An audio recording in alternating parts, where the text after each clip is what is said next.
لڑکے لڑکیاں جب جوان ہو جائیں، جب لڑکا جوان ہو جائے، شادی کے قابل ہو جائے، تو بلا وجہ کی مجبوریاں دکھا کر کے اس کی شادی میں دیر نہ کرو۔ لڑکی جوان ہو گئی، شادی کے قابل ہو گئی، اس کی شادی میں تاخیر نہ کرو، دیر نہ کرو۔ اللہ کے نبی فرماتے ہیں یا معاشر الشباب من استطاع منکم الباءۃ فلیتزوج، اے نوجوانوں جب تم جوانی کے قابل ہو جاؤ، جب تم شادی کے قابل ہو جاؤ، شادی کی ذمہ داری اٹھانے کے قابل ہو جاؤ تو تم جلدی سے شادی کر لو۔ فإنہ اغض للبصر واحسن للفرج، نکاح کر لینے سے، شادی کر لینے سے تمہاری شرمگاہ کی حفاظت ہوگی اور تمہاری آنکھیں جھک جائیں گی، آنکھیں جھک جائیں گی۔ ابھی کٹیہار سائیڈ میں ایک پروگرام تھا میرا، وہاں کے لوگوں نے بتایا مجھ کو، مولانا صاحب ذرا آپ اس پر بولیے گا، ہمارے یہاں ڈی جے بجتا ہے نکاح میں، شادی میں، مسلمان کی شادی، اہل حدیث کی شادی، اور اس کی شادی میں کیا بج رہا ہے صاحب؟ ڈی جے بج رہا ہے۔ آج بنارس میں بہت سارے مسلمانوں کی جو تنظیمیں ہیں، سارے مسلک کے لوگ اس میں شامل ہیں، سب لوگوں نے مل کر کے طے کیا ہے، ابھی میں بنارس سے آیا ہوں، ایک ہفتہ پہلے کی بات ہے، وہاں طے یہ ہوا کہ اب بنارس میں جو بھی شادیاں ہوں گی، وہاں بنارس میں انصاری برادری کے لوگ زیادہ ہیں، تو انصاری برادری کی جو تنظیم ہے، جو سماج ہے، ان لوگوں نے یہ طے کیا کہ اب ہماری شادی میں جہیز نہیں لیا جائے گا، بارات نہیں جائے گی، کھانا ایک ٹائپ کا بنے، کیونکہ لوگ 10 طریقے کا کھانا بنوا رہے ہیں، ایک ایک شادی پر 50 لاکھ روپے خرچ کر رہے ہیں، جبکہ امت کو بہت ساری جگہوں پر پیسے کی ضرورت پڑتی ہے اور لوگوں کے پاس پیسہ نہیں ہوتا ہے، اپنے دکھاوے کے لیے 50 لاکھ روپیہ خرچ کرنے کو تیار ہو جاتے ہیں۔ تو یہ بڑی اچھی پہل بنارس سے شروع ہوئی ہے، اور میں چاہتا ہوں یہ پہل صرف بنارس تک محدود نہ رہے، یہ آپ کے ارریہ اور آپ کے سیمانچل میں بھی اس پر عمل ہو۔ میرے پیارے ساتھیوں، آج شادی بیاہ کی ان رسموں نے ہمارا بیڑا غرق کر کے رکھا ہے۔ آج حالات یہ ہیں، نوجوان نسل آج بدکاری کے راستے پر جا رہی ہے، زناکاری کے راستے پر جا رہی ہے۔ آپ کے نوجوان لڑکے اور آپ کی نوجوان لڑکیاں آج انٹرنیٹ اور موبائل ان کو بے حیا بنا رہا ہے۔ اگر اس بے حیائی سے ان کو بچانا ہے میرے ساتھیوں، آپ کو نکاح کو آسان کرنا پڑے گا۔ میرے نبی کی تعلیم یہ ہے کہ نکاح کیا جائے اور ٹائم پر کیا جائے۔ اگر آپ کی لڑکی کے لیے اچھا رشتہ مل رہا ہے، اگر آپ کے لڑکے کے لیے دیندار لڑکی مل رہی ہے، آپ اور شرطیں مت لگائیے کہ ہمیں شاندار گھر چاہیے، ہمیں بہت خوبصورت لڑکی چاہیے، یا ہمیں یہ چاہیے وہ چاہیے۔ آپ شرائط کم کیجئے، دیندار اور اچھا رشتہ ملے لبیک کہیے اور رشتے کو قبول کیجئے۔ اللہ کے پیارے نبی فرماتے ہیں اذا خطب الیکم ممن ترضون دینہ وخلقہ فزوجوہ، جب تمہاری لڑکیوں کے لیے ایسا رشتہ ملے، لڑکا دیندار ہے، لڑکا بااخلاق ہے، لڑکا اچھے کیریکٹر اور کردار کا مالک ہے، فزوجوہ، تو تم اپنی لڑکی کی شادی اس سے کر دو۔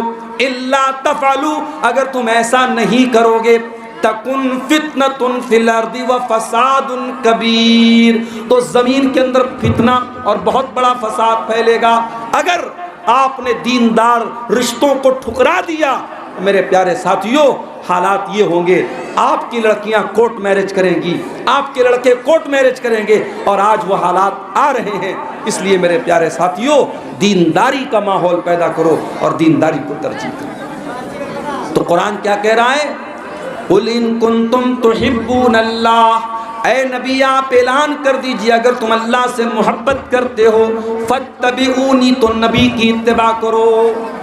اچھا ایک بات بتائیے، دنیا میں ہمیں جس سے محبت ہوتی ہے، ہم اس کی پسند اور ناپسند کا خیال کرتے کہ نہیں کرتے؟ بالکل کرتے ہیں۔ اگر آپ کو اپنی ماں سے محبت ہے اور ماں کو کوئی چیز پسند نہیں ہے تو آپ اس چیز کو اوائڈ کریں۔ بہت سارے شوہروں کو دیکھا گیا، ان کو خوشبو بہت پسند ہے، عطر بہت پسند ہے، پرفیوم بہت پسند ہے، شادی ہوئی، اب ان کی بیوی کو پسند نہیں ہے پرفیوم، اب بیوی کو الرجی ہو رہی ہے، جب اس کو پرفیوم کی خوشبو سونگھ رہی ہے، وہ اس کو سر میں درد ہو رہا ہے، تو بیوی کی وجہ سے وہ انسان پرفیوم لگانا چھوڑ دیتا ہے۔ ایسا ہوتا ہے۔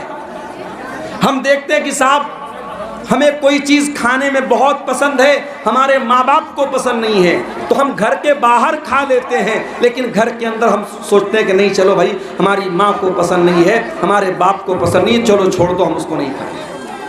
یہ نیچرل بات ہے کہ ہم جن لوگوں سے محبت کرتے ہیں ان کی پسند کیا ہے، ان کی ناپسند کیا ہے، ان کو کون سی چیزیں اچھی لگتی ہیں اور کون سی چیزیں بری لگتی ہیں، ہم اس کا خیال کرتے ہیں، ہم اس کو نبھاتے ہیں۔ میرے پیارے ساتھی،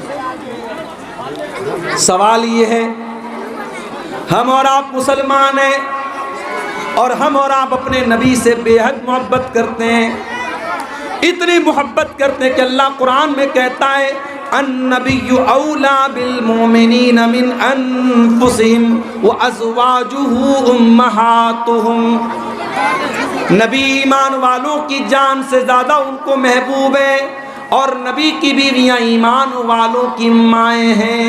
نبی کی جتنی بیویاں ہیں وہ ایمان والوں کی مائیں ہیں، اور نبی تمہیں اپنی جان سے بھی زیادہ پیارے ہونے چاہیے، نبی سے اپنی جان سے بڑھ کے تمہیں پیار کرنا۔ جس نبی کو ہم اپنی جان سے بڑھ کے پیار کرتے ہیں، بلکہ اللہ کے نبی فرماتے ہیں والذی نفسی بیدہ لا یؤمن احدکم حتی اکون احب الیہ من والدہ وولدہ والناس اجمعین، تم میں سے کوئی مومن نہیں ہو سکتا، مسلمان نہیں ہو سکتا جب تک اپنے ماں باپ سے زیادہ، اپنی اولاد سے زیادہ اور تمام لوگوں سے زیادہ اپنے نبی سے پیار نہ کرے۔ سب سے بڑھ کے جب تک آپ نبی سے پیار نہ کریں، ہم اور آپ میرے پیارے ساتھیوں مومن نہیں ہو سکتے، ہم مسلمان نہیں ہو سکتے۔ سوال یہ پیدا ہوتا ہے، تھوڑا سا ماحول کو پرسکون بنائیے، یہ ہنگامے والا ماحول تقریر کا نہیں ہوتا ہے، ادھر سے آواز آ رہی ادھر سے آواز ہے، ایک جگہ بیٹھ جاؤ بھائی، سکون سے بیٹھو۔ تقریر کے لیے سکون کا ماحول بہت ضروری ہے، اگر آپ ہنگامہ کریں گے، آوازیں آئیں گی تو مقرر ڈسٹرب ہوگا، پھر میں زیادہ دیر نہیں بول پاؤں گا آپ کے ساتھ۔ تو جس سے ہمیں محبت ہوتی ہے میرے پیارے ساتھی، ہم اس کی پسند اور ناپسند کا خیال کرتے ہیں۔ آج ہم اپنی تقریر میں کچھ ایسی چیزیں آپ کے سامنے بیان کریں گے جو اللہ کے نبی کو بہت پسند تھیں، اور کچھ ایسی چیزیں بیان کریں گے جو اللہ کے نبی کو ناپسند تھیں۔ مقصد کیا ہے؟ جو چیزیں نبی کو پسند تھی ان کو ہم اپنا لیں، اور جو چیزیں نبی کو ناپسند تھی ان سے ہم اپنے آپ کو بچائیں۔ دعا کیجیے اللہ تعالی ہمیں ان باتوں پر عمل کی توفیق دے۔ تو آئیے شروع کرتے ہیں، نبی کو سب سے زیادہ کون سی چیز پسند تھی؟ چلو بھائی کھورا گاچھی والوں بتاؤ، نبی کو سب سے زیادہ کون سی چیز پسند تھی؟ کوئی بتائے، آگے بتائے، یہ یوٹیوبر لوگ بتائیں بھائی۔ نہیں نہیں بولیں نہیں، کوئی بھی چیز میں بتائیں، سب سے زیادہ نبی کو سب سے زیادہ کون سی چیز پسند تھی؟ سالن میں کدو۔ سب کھانے ہی پینے کی بات ہو رہی ہے، سیمانچل والوں کو کھانے پینے کے علاوہ کچھ نظر نہیں آتا۔ نبی کو سب سے زیادہ ایمان پسند تھا، ایمان سے بڑھ کے کوئی چیز آپ کو محبوب نہیں تھی۔ غزوہ احد کے میدان میں اللہ کے نبی کیا دعا کرتے ہیں؟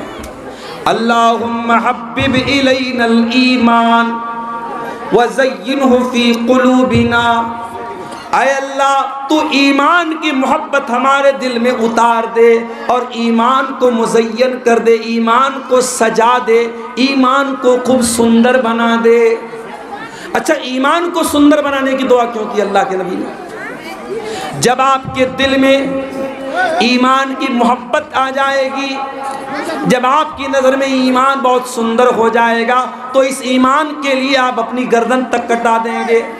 ایمان اگر دنیا کی سب سے قیمتی دولت آپ کی نظر میں ہو جائے گی، میری پیاری ماں بہنوں، اس ایمان کو پانے کے لیے ایک مسلمان عورت اپنا سب کچھ برباد کر دے گی، مگر ایمان کو جانے نہیں دے گی۔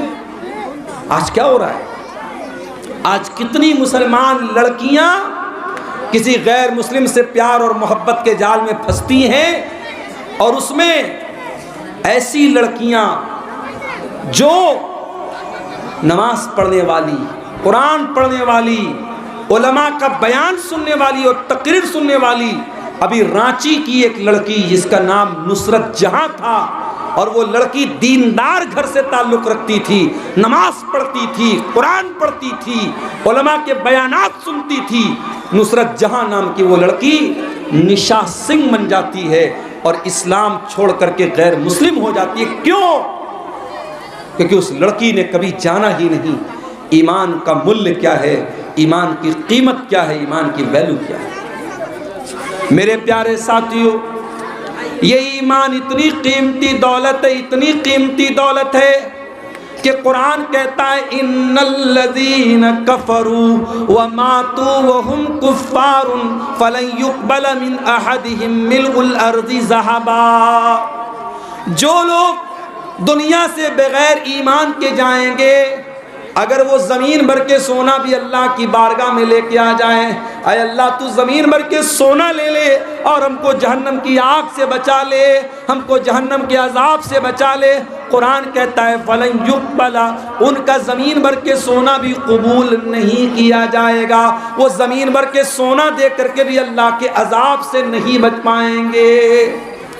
ایمان اتنی قیمتی دولت ہے میرے پیارے ساتھی، اسی لیے اللہ قرآن میں کہتا ہے وَلَا تَمُوتُنَّ إِلَّا وَأَنْتُمْ مُسْلِمُونَ، اے مسلمانوں تمہیں موت نہ آئے مگر ایمان کی حالت میں، تم مرنا تو ایمان کی حالت میں مرنا۔ اللہ کے نبی فرماتے ہیں لا تشرک باللہ، اللہ کے ساتھ کبھی شرک نہ کرنا، اللہ کے سوا کسی اور کے آگے سر نہ جھکانا۔ وَإِن قُتِلْتَ أَوْ حُرِّقْتَ، اگر تمہیں قتل کر دیا جائے، تمہیں جلا دیا جائے، جان دے دینا مگر ایمان سے سمجھوتا مت کرنا۔ یہ ہے ایمان کی اہمیت میرے ساتھ۔ نبی کو سب سے زیادہ ایمان پسند تھا، نبی کے دل کی ایک ہی تمنا تھی، نبی نے اپنے لیے کچھ نہیں بنایا، ساری زندگی نبی نے بڑے چھوٹے چھوٹے کمروں میں زندگی گزار دی میرے ساتھی۔ کبھی کھانا ملا نہیں ملا، کبھی 2 مہینے تک نبی کے گھر میں چولہا نہیں جلا، کھجور کھا کر اور پانی پی کر نبی کے گھر والوں نے گزارا کر لیا۔ نبی کی زندگی میں زیادہ دولت نہیں آئی، نبی کی زندگی میں دنیا کا عیش و آرام نہیں آیا، لیکن نبی کی تمنا کیا تھی؟ ہماری اور آپ کی کیا تمنا ہوتی ہے؟ ہمارے پاس اچھا سا مکان ہو، ہماری بیوی بچے آرام سے رہیں، سکون سے رہیں، ہمارے گھر میں دولت کی ریل پیل ہو، کوئی کمی نہ ہو، ہماری تمنا تو یہ ہوتی ہے، مگر نبی کی تمنا کیا تھی؟ اللہ قرآن میں کہتا ہے فَلَعَلَّكَ بَاخِعٌ نَفْسَكَ عَلَىٰ آثَارِهِمْ إِن لَّمْ يُؤْمِنُوا بِهَٰذَا الْحَدِيثِ أَسَفًا۔ اے نبی، اگر لوگ اگر ایمان نہیں لائیں تو آپ کو اتنی چنتا ہے، اتنی ٹینشن ہے، اتنی فکر ہے کہ اے نبی کہیں آپ اپنے آپ کو ہلاک نہ کر دیں، کہیں آپ اپنے آپ کو ختم نہ کر دیں، آپ کو لوگوں کے ایمان لانے کی اتنی چنتا ہے۔ اللہ کے رسول رات کے سناٹے میں دعا کرتے ہیں اے اللہ تو عمر ابن ہشام اور عمر ابن خطاب میں جو تجھ کو زیادہ پسند ہے اللہ تو اس کو ایمان کی دولت دے دے۔ اللہ کو عمر ابن خطاب پسند تھے، اللہ نے حضرت عمر کو اسلام کی توفیق بخشی، اور عمر ابن ہشام جو ابو جہل تھا اس کو کبھی ایمان کی دولت نہیں ملی۔ میرے بھائیوں، اگر اللہ نے ہمیں اور آپ کو مسلمان بنایا ہے، ایمان والا بنایا ہے، معاف کیجئے گا اس میں ہمارا کوئی کمال نہیں ہے، ہمارا کوئی کمال نہیں۔ اللہ چاہتا اسی بھارت میں 1 ارب لوگ ایسے ہیں جو اللہ کے علاوہ دوسروں کے در پہ سر جھکاتے ہیں۔ اللہ ہمیں چاہتا ہمیں بھی ویسا بنا دیتا، ہم بھی گائے کو دیکھ کے ہاتھ جوڑ رہے ہوتے، سانپ کو دیکھ کے ہاتھ جوڑ رہے ہوتے، شرمگاہ کی عبادت کر رہے ہوتے، ہم کسی ندی کی عبادت کر رہے ہوتے۔ اگر اللہ نے ہمیں اور آپ کو مسلمان بنایا ہے، ایمان والا بنایا ہے، یہ بہت بڑی نعمت ہے میرے پیارے ساتھیوں، اس نعمت کی قدر کرو۔ وما كنا لنهتدي لولا ان هدانا اللہ، اگر اللہ ہمیں ہدایت نہ دیتا تو شاید ہم ہدایت نہ پاتے۔ میرے پیارے ساتھیوں، یقیناً ہمیں اللہ تعالیٰ نے بہت بڑا انعام کیا ہم پر کہ اس نے ہمیں ایمان کی دولت سے نوازا ہے۔ اللہ کے نبی کو ایمان سے بڑھ کے کوئی چیز پسند نہیں تھی، اس لیے اس ایمان پر قائم رہو، مرتے دم تک توحید پر قائم رہو، مرتے دم تک کوئی ایسا کام مت کرو میرے پیارے بھائیوں اور میری پیاری ماں اور بہنوں جو ایمان کو برباد کر دیتا ہو، جو ایمان کو ختم کر دیتا ہو۔ جانو، میں اسی لیے بار بار سیمانچل کے علاقے میں کہتا ہوں، ابھی ایک بہت بڑی 3 منزلہ کی مسجد تھی، کٹیہار میں جمعہ پڑھایا تھا میں نے، 3 منزلہ مسجد تھی، میں نے وہاں جمعہ کے خطبے میں کہا تھا اتنی بڑی مسجد آپ نے بنائی ہے، آپ عورتوں کا انتظام کیوں نہیں کرتے؟ گاؤں والوں نے کہا مولانا ہمارے پورے گاؤں میں یہی ایک مسجد ہے اور آلریڈی 3 منزل کی وہ مسجد بن چکی ہے اور مردوں سے فل ہو جاتی ہے۔ انہوں نے کہا کہ مولانا صاحب عورتوں کی گنجائش نہیں ہے۔ میں نے کہا قیامت کے دن یہ عورتیں آپ کا گریبان پکڑیں گی۔ سال میں ایک بار آپ نے پروگرام کرا کے کسی عالم کو بلا لیا، معاف کیجئے دین کی ساری جانکاری سال میں ایک تقریر سننے سے نہیں ہوگی۔ اور ہم یہ بھی جانتے ہیں کہ آپ کے علاقے کے یہ جلسے اور پروگرام، یہ تقریر کم اور تفریح اس میں زیادہ ہوتی ہے۔ ایک ایک گاؤں میں کتنے جانور کٹتے ہیں اور کتنی دعوتیں ہوتی ہیں اور کتنے لاکھ روپے کا خرچ۔ مجھے یہاں تک لوگوں نے بتایا کہ اگر آپ کے گاؤں میں جلسہ ہے اور آپ کی لڑکی کی نئی شادی ہوئی ہے تو داماد جو آئے گا، داماد کا، بیٹی کا، ناتی کا، نتنی کا، نواسے نواسی سب کا نیا کپڑا بنا کے بھی دینا پڑتا ہے۔ یعنی جلسے پر جو ہونے والا خرچ ہے اس سے کئی گنا زیادہ خرچ گاؤں میں ہونے والی دعوتوں اور پھر اس جلسے کے نام پر جو تحفے تحائف دیے جاتے ہیں اس پر ہو جاتا ہے۔ تو معاف کیجئے میرے ساتھیوں، آپ نے تو جلسوں کو ایک میلہ بنا دیا، ایک تہوار بنا دیا۔ تبلیغ اور دعوت کی اگر آپ بات کریں تو اس کا بہت بڑا پلیٹ فارم جمعہ کا خطبہ ہے۔ ہر گاؤں میں جامع مسجد میں عورتوں کا انتظام ہونا چاہیے اور آپ کے گھر کی عورتوں کو جانا چاہیے جمعہ کے خطبے میں۔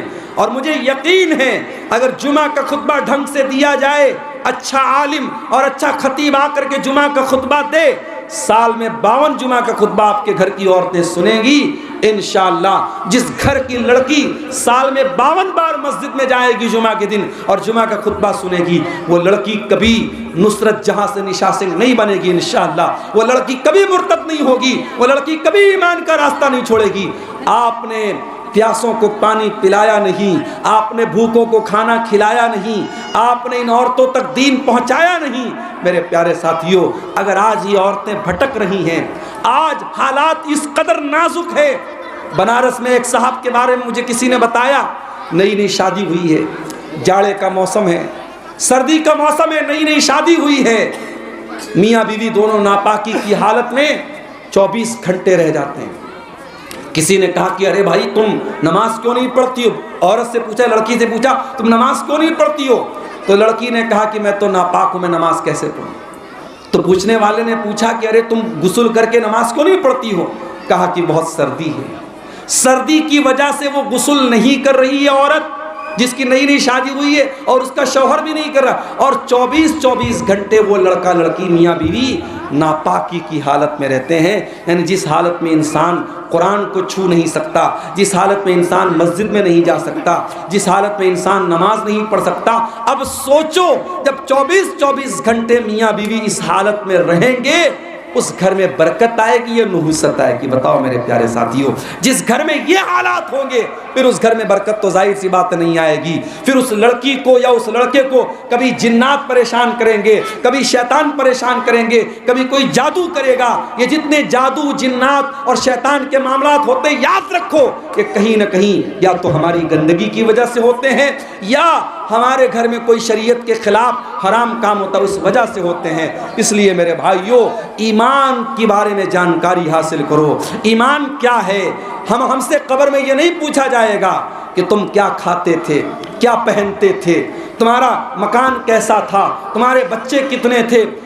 قبر میں ہم سے 3 سوال پوچھا جائے گا۔ من ربک من نبیک ما دینک، تیرا رب کون ہے، تیرے نبی کون ہے، تیرا دین کیا ہے؟ اور ان 3 سوالوں کا جواب آپ کو کہاں ملے گا؟ قرآن اور حدیث کے اندر ملے گا۔ اس لیے میرے پیارے ساتھیوں، جو میرے نبی کو سب سے زیادہ جو چیز پسند تھی وہ ایمان تھی۔ ایمان کو آپ قائم رکھیں، ایمان کا علم حاصل کریں، اور اپنے غیر مسلم بھائیوں کو بھی آپ ایمان کی دعوت دیں، اسلام کی دعوت دیں۔ اور آگے بڑھیے۔ نبی کو ایک چیز اور بہت زیادہ پسند تھی، ایمان کے بعد دوسرے نمبر پر نبی کو اگر کوئی چیز سب سے زیادہ پسند تھی تو نماز پسند تھی۔ اتنی پسند تھی نماز، اللہ کے پیارے نبی فرماتے ہیں حبب الی من دنیاکم النساء والطیب، مجھے دنیا میں 3 چیزوں سے بہت محبت ہے۔ نمبر 1، اللہ تعالیٰ نے عورت کی محبت میرے دل میں ڈالی ہے، عورت کی محبت میرے دل میں ڈالی ہے۔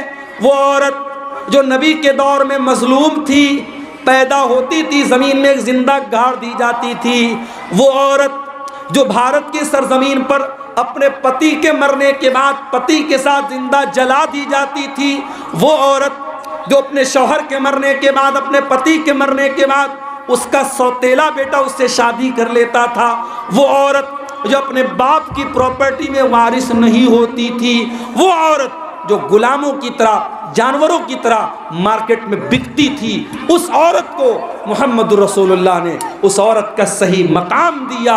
اور وہ لوگ جو عورت کے قاتل تھے، جو بیٹی کے قاتل تھے، جو بیٹیوں کو زندہ زمین میں دفن کر دیتے تھے، میرے نبی نے ان کو پیغام دیا کہ اے بیٹیوں کے قاتلوں سنو، اے بیٹی کو زمین میں گاڑنے والوں سنو، وَإِذَا الْمَوْءُودَةُ سُئِلَتْ بِأَيِّ ذَنبٍ قُتِلَتْ، جس لڑکی کو زندہ زمین میں گاڑا گیا ہے، کل قیامت کے دن اس لڑکی سے پوچھا جائے گا بِأَيِّ ذَنبٍ قُتِلَتْ، کہ اے بچی تیرے ماں باپ نے کس اپرادھ کی تجھ کو سزا دی ہے، کس جرم میں تجھ کو مارا ہے۔ ابھی ایک سوال میرے پاس آیا تھا واٹس ایپ پر کہ ایک عورت پریگننٹ تھی۔ اے بھائی ڈسٹرب مت کرو، ایک دم آواز نہ آئے، جس کو بات کرنا ہے پیچھے چلا جائے، بالکل پیچھے چلا جائے، ایک لفظ ہی سنائی دیا تو پیچھے کر دیں گے فوراً۔ میسج آیا کہ ایک خاتون تھی، حاملہ تھی، پریگننٹ تھی، اور ڈاکٹر نے یہ بتایا کہ جو بچہ ہے وہ ایب نارمل ہے۔ ایب نارمل کا مطلب کہ بچے کا دماغ صحیح نہیں ہے، اگر بچہ پیدا ہوگا تو دماغ صحیح نہیں ہوگا اور ماں باپ کے لیے بہت بڑی مصیبت بن جائے۔ ڈاکٹر کا یہ کہنا ہے ابھی 5 مہینے کا ہوا ہے بچہ ماں کے پیٹ، اب تو الٹرا ساؤنڈ وغیرہ کے ذریعے سب پتہ چلا، بچے کا دماغ بھی پتہ چل جاتا ہے۔ تو ڈاکٹروں نے یہ رائے دی کہ اس بچے کو پیدا ہونے نہ دیا جائے، بچے کو ختم کر دیا جائے۔ تو مجھ سے کسی نے سوال کیا کہ مولانا صاحب ایسا ایسا میٹر ہے، بچہ ماں کے پیٹ میں ہے، 5 مہینے کا ہو چکا ہے، اور بڑے بڑے ڈاکٹروں کی رپورٹ ہے کہ بچہ ایب نارمل ہے، اگر بچہ پیدا ہوتا ہے تو بہت بڑی مصیبت بنے گا ماں باپ کے لیے، تو اس کو ختم کیا جا سکتا ہے یا نہیں، یہ سوال آیا تھا۔ ابھی میں نے ان کو جواب نہیں دیا، میں ایسے انٹرنیٹ پر سرچ کر رہا تھا کہ بڑے بڑے علماء اس کے بارے میں کیا بولتے ہیں، تو سعودی عرب کے جو وہاں کے بڑے بڑے علماء کی جو کمیٹی ہے، فتویٰ کمیٹی، اس کا فتویٰ میں نے دیکھا، انہوں نے کہا کہ نہیں، آپ کو کسی کی جان لینے کا ادھیکار نہیں، بچہ ایب نارمل ہے، لیکن اگر اس کی پیدائش سے ماں کے جان پر کوئی اثر نہیں پڑ رہا ہے تو صرف اس وجہ سے کہ وہ ایب نارمل ہے اس بچے کو ماں کے پیٹ میں ختم کر دیا جائے۔ بڑے بڑے علماء کی کمیٹی نے فتویٰ دیا کہ یہ جائز نہیں ہے۔ آج کتنے لوگ باقاعدہ الٹرا ساؤنڈ کے ذریعے یہ پتہ لگا لینے کے بعد کہ ماں کے پیٹ میں لڑکی پل رہی ہے، اور لڑکی اگر دنیا میں آئے گی تو بوجھ بن جائے گی میرے لیے، نہ کمائے گی نہ کام کرے گی، جوان ہوگی مجھے شادی کرنا پڑے گا، جہیز بنانا پڑے گا، اس کے لیے زیور بنانا پڑے گا، اس ڈر سے اس بچی کو ماں کے پیٹ میں مار دیا جاتا ہے. اور یہ میں کوئی قصہ کہانی نہیں سنا رہا ہوں، بھارت سرکار کا ڈاٹا ہے کہ ہمارے دیش میں کروڑوں بچیاں ماں کے پیٹ میں ہر سال مار دی جاتی ہیں. اسی لیے ہماری سرکار نعرہ لگاتی ہے بیٹی بچاؤ بیٹی پڑھاؤ. بیٹی کو بچانے کی بات کرتے ہیں. او بیٹی کو بچانے کا دعویٰ کرنے والوں، تم بیٹی کو کیسے بچاؤ گے جب تک جہیز نام کا خونی درندہ زندہ رہے گا؟ جب تک آپ کے سماج میں جہیز باقی رہے گا، جب تک لڑکیوں کی شادی کو آپ اتنا مہنگا بنا کر کے رکھو گے، تب تک بیٹیاں اپنے ماں باپ کے لیے بوجھ بنی رہیں گی.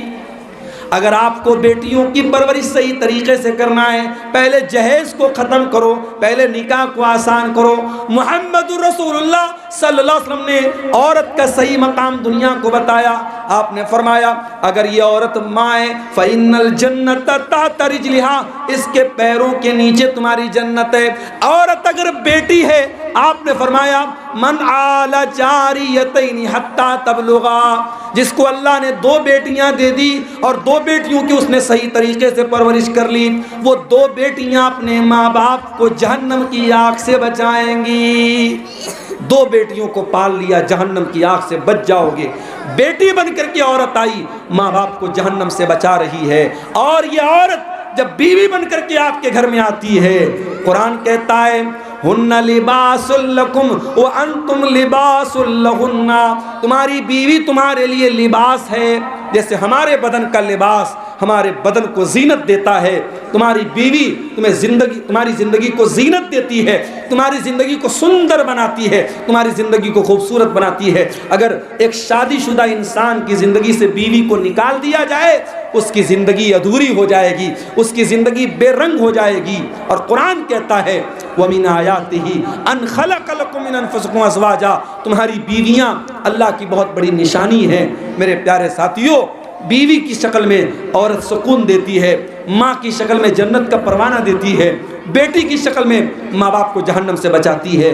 عورت کو اللہ کے نبی نے صحیح مقام دیا اور آپ نے اس عورت کو سنبھالا ہے. اس عورت کو آپ کتنی بیوہ عورتیں تھیں جن سے آپ نے نکاح کیا ہے. دنیا کو نبی نے ایک سبق یہ بھی دیا کہ کوئی عورت بیوہ ہو جائے، اس کے گھر میں راشن پہنچا دینا، اس کو چند پیسے دے دینا، یہ اس کی مدد نہیں ہے. اگر عورت بیوہ ہے اور جوان عورت ہے، 30 سال کی، 35 سال کی، 40 سال کی عورت ہے، تو صرف زیور، صرف اس کو جو ہے اناج دے دینے سے اور پیسہ دے دینے سے کام نہیں چلے گا.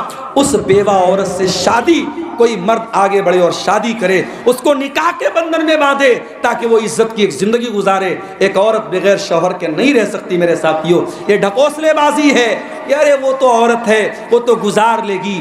سماج مجبور کرتا ہے، ورنہ اس عورت کو بھی شوہر کے آسرے کی اور شوہر کے سہارے کی ضرورت پڑتی ہے.